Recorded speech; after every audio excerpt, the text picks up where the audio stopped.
Hey Shri Krishna. So today is Friday, right? And moon is in Capricorn going towards Aquarius, Dhanishta Nakshatra, but today is Friday. So today I'm going to be talking something very important, a very specialized placement or a special placement or an extraordinary placement for Venus. Okay? Venus. Now we all know, right? Venus is a, a fascinating planet, okay? Owns a fascinating Rashi, Libra, and then Taurus, right? And has got fascinating and excellent nakshatras. Swati as a fascinating nakshatra and excellent nakshatra Rohini in Taurus, right? Gets exalted in Pisces, okay? And there is always this misconception in Vedic astrology when it comes to 6th house, 8th house, and 12th house, right? 6th, 8th, 12th, 6th, 8th, 12th, the most feared houses. But what is important you will understand and see is Venus, okay? Venus does excellently well in the 12th house, okay? Venus does excellently well in 12th house. Now, this is something people don't understand. The minute a planet goes to the 12th house, right, they get scared or they said it's gone, it's hidden. What does hidden mean, right? Hidden means there is no light. Is it invisible in the zodiac? No, it is just that it is missing light. But 12th is not 100% hidden, right? 6th and 8th are 100% hidden. 12th and 3rd partially hidden. That's it. Even 3rd. Okay, 6th and 8th are the most difficult. And they form a very unique relationship from to the Lagna. From the Lagna, the 6th house, if you see, will be 6 to the Lagna. But it from the 6th house, it will be 8 to the Lagna. This is called Shashtashtaka. From the Lagna, the 8th house will be 8 to the Lagna, but it will be from the 8th house, the Lagna will be 6th. This is called the 6-8 relationship, 6 Shashtashtaka.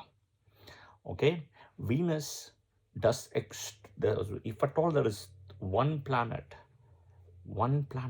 which does exceedingly well in the 12th house, that is Venus. Exceedingly well, right? But there are terms and conditions. There's always terms and conditions, okay? Right? There's always, you know, they tell you, right, you get this offer or something, but minimum terms and conditions apply for purchase, right? Everything. So you have to understand, Venus in the 12th house should never be alone. Should never be alone. Okay? Venus anywhere from 1 to 11 houses should be alone. Okay? Best way for or best placement for Venus. In the 12th house, he should not be alone. First of all, he is a guru. People may say he's a Daitya guru and all, but he's still a grandson of Brahma, born to Shukracharya, right? Born to Bhrigu. Am I mistake? Shukracharya born to Bhrigu, right? He's still a guru. Guru Shukracharya is Venus, and he's born to Bhrigu.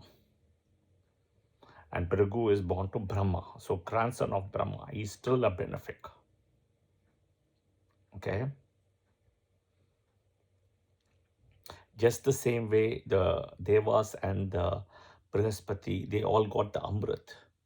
Shukra himself got the Sanjeevani mantra, where he can bring the, bring the people from the dead back to life. Okay? So Venus in the 12th house is an excellent placement. The first planet to do excellently well in the 12th house is Venus. Second is Jupiter. Third, still not bad, is Mercury to an extent. To an extent. Okay? Even though Mercury is debilitated, it's okay. It is still not that bad. But the first is Venus, next one is Jupiter. All right? Okay. Second, next is Venus in the 12th. If you see, it gets exalted in the 12th. And 12th house is a moksha house in a way. So when Venus goes to the 12th house, right, he's going to guide you for the moksha. Okay, that is the most important thing. But here is the catch, right? He's also a Bhoga Karaka, Venus. So in order for that moksha path to go from a Bhogakaraka path, right? Because Venus owns two houses, right? One is a Artha house, Taurus. Second is a Kama house, which is Libra. And the Libra is where the his Mulatrikona is. So if you see, he owns a Artha and a Kama and gets exalted in a moksha.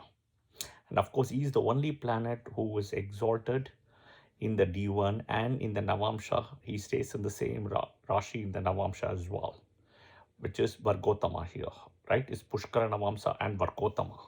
No other planet gets the status, right? He stays in Pisces in D9 in after exaltation. Okay, now look at this, understand this way. Venus is considered as Lakshmi. Okay, Venus is considered as Lakshmi. And where does Lakshmi sit? Lakshmi sit by the feet of Vishnu. Go to a temple and you will see Lakshmi sitting by the feet of Vishnu. Okay, even though Vishnu has given the heart for Lakshmi here, but she sits there. So the feet is where the power for Vishnu is. Okay, if you go to the Revati Nakshatra temple, which is in Srirangam, right? Srirangam temple. If you go, you can see very clearly there is a separate place of feet kept there, which is Lakshmi. It's called Pada Lakshmi. Okay, that is where the wealth is. That is the wealth. So when you see Vishnu, look at the feet for the wealth. Okay, so naturally, if you see Lakshmi's in the feet, the 12th house is denoted by the feet, and Venus, if you see, is exalted there. So the terms and conditions, it has to be a benefic Rashi. You read Bhrigu Sutras, Bhrigu, the father of Shukra, itself it tells that very clearly Venus, is to be the benefic Rashi. And the benefic more like a friendly Rashi, not like an inimical Rashi. Second has to be with another benefic. Another benefic best preferred is Jupiter. And then Mercury is also okay. Moon not, because Moon will be without strength when you see conjunct. Okay. So Venus in the natural 12th house is a position where people don't understand. Venus gets Digbala in the 4th house. From the Lagna we're talking. From the Lagna, 12th house he gets exaltation. Right? From the Lagna, 4th house he gets Digbala. Right? In the 10th house he gets Nishbala. In the 10th house. He loses the strength. Okay. The natural 6th house of Virgo, he gets debilitated because natural 6th house Virgo is a book table, book study room. Venus, who is a planet of desire, owns a Artha and a Kama house, right? Kama house. There is no space for Artha basically here in this way for him, which is the 6th house of Virgo, which is of books, education. He doesn't care. He's a guru. He's here to teach you. He's not here to learn from you. Right? Mercury is a planet of learning and knowledge. He's a guru. Okay? So there is this misconception about 12,000 Venus. But at the same time, Venus has to be a benefic Rashi. Venus has to be with another planet there. Okay, specifically like Jupiter or Mercury in a way. Okay, conjunction. That is what happens if Saturn comes. See, if Saturn comes and joins, and if it's let's say it's a Scorpio ascendant or even Aries ascendant, for example, right? And I say these two ascendants because for an Aries ascendant, Venus is exalted. For a Scorpio ascendant, Venus is in the 12th house in its own house here, right? In a case where a Mahadasa of Venus comes for either one, or Saturn comes because Saturn is conjunct, right? It can give you the Karaka of Venus no matter what it is, like marriage or whatever it is, regardless of the age, because of that power, right? Because Saturn is in Libra is very strong. Venus is in Libra is strong, but Venus is in Pisces is very strong. And Saturn itself gets a dignification, unique dignification in Pisces as per BPHS. Yeah.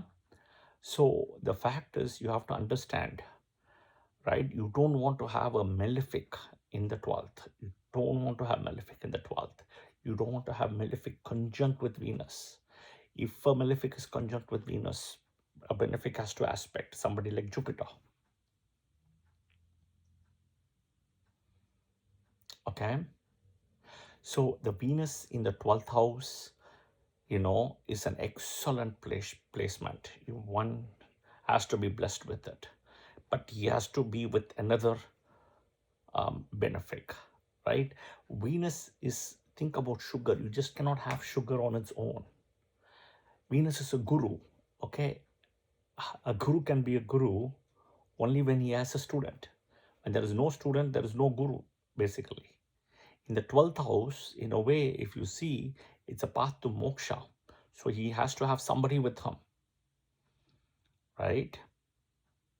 Now, Venus position, wherever it's going to sit, is very strong than its aspect. Okay? Venus is considered as Lakshmi. Remember that. Yeah? Friday is the day.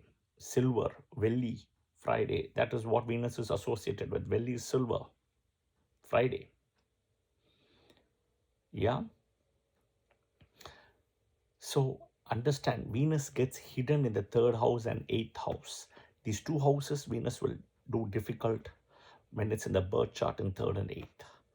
That is the most difficult position, 3rd and 8th.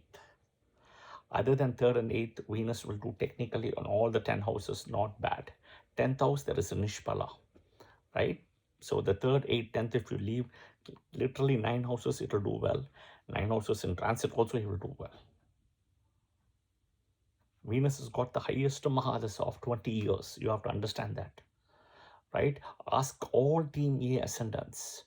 Venus Mahadasa may not be good for Team A ascendants. Aries, Scorpio, right? Sagittarius, Pisces, Cancer, Leo.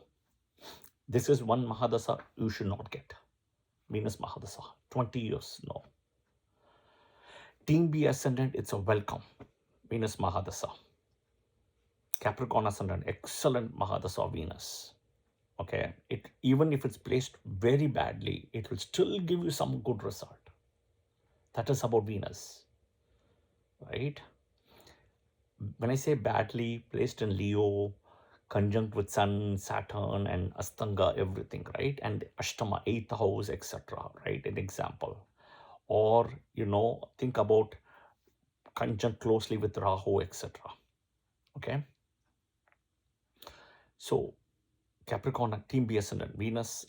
So Team B ascendant is Capricorn, Aquarius, Gemini, Virgo, and Libra and Taurus. 6 ascendants. Somehow Venus will do good. Follow the remedies I have given, right? Follow the remedies, whatever I have given for Lakshmi, Venus, etc.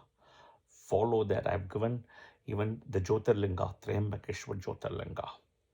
Right, do that. If you're not getting married or something, do the remedies what I have given to go to, the temples, including the temple in Kopargaon, which is the Guru Shukracharya temple. Go to the Lakshmi temple in Uttarashada Nakshatra day. All those things, if you do, right, you will have a change. Okay, you'll have a change, you'll have a positive change. But again, Team A ascendant, Team B ascendant, it's a very tricky thing. Even for a Team A ascendant, if Venus is in the 12th house, right? Venus should be conjunct with a benefic, and still Venus Mahadasa should not come for a Team A ascendant. Whatever said and done, right? Team A ascendant, even if Venus is in the 12th, you should not get a Venus Mahadasa. Should not. Because the Adipatya, what it owns for a Team A, right, is bad, not good. Think about Aries ascendant. It owns 2 houses, 2nd house and 7th house. Maraka houses. Cancer ascendant, it owns a 4th house, which is a Kendradipati Dosha house, right? In a way, Kendra house. And 11th house, which is a Badaka house, right? Leo ascendant, it owns a 3rd Upachaya house and a 10th house, Kendra. in a way. So in a way, and Sagittarius ascendant 6th and 11th, Pisces ascendant 3rd and 8th. So the Adipatya is not good, and it's not friendly to Sun, Moon, etc. Right? For Mars ascendant Aries, it's a double Maraka. For Scorpio, it's a single Maraka. And owning a Kendra, giving Kendra Adipati dosha. So in a way, right, Team A ascendant, it's best that you don't get Venus Mahadasa. Team A. Team B ascendant, you want to get Venus Mahadasa, and if it's placed in the 12th with another benefic, you are blessed. You're good to go. Right? Team B ascendant in the 12th. Now, Venus in the 12th also will give you moving away from the birthplace. Remember that. When it's placed with a benefic, another benefic. Yeah, it will move away from the birthplace. Always remember that. Okay? Everything with Venus, Lakshmi, and Shukra and Bhrigu. I also gave a very simple trick for you guys. Pray to Devyani. Pray to Devyani. Om Devyani Namaha. Shukra will knock the door. Take my word. I will tell you that it works. Pray to Devyani. He will come immediately. The whole Mahabharata itself happened because of Shukra and Devyani. People who knows about Mahabharata don't even know this particular information, that the whole Mahabharata happened because of Shukracharya and Devyani. Okay, so when you pray to Devyani, you will have Shukra there for you. Immediately he will come. And he is a guru where you don't need to go and see him. He will come to you. That is Shukracharya. All right. I hope this video was helpful, guys. If you like the video, please share your comments in the comment section. Press the like button, share it with your friends and family, and follow the channel, as well as click the bell button and notification button for the update on the videos I publish, so that you are notified as well. Yeah, please share your comments and feedback. Jai Shri Krishna. Om Shukraya Namaha. Om Briguve Namaha. Om Devyaniye Namaha. Om Lakshmiye Namaha.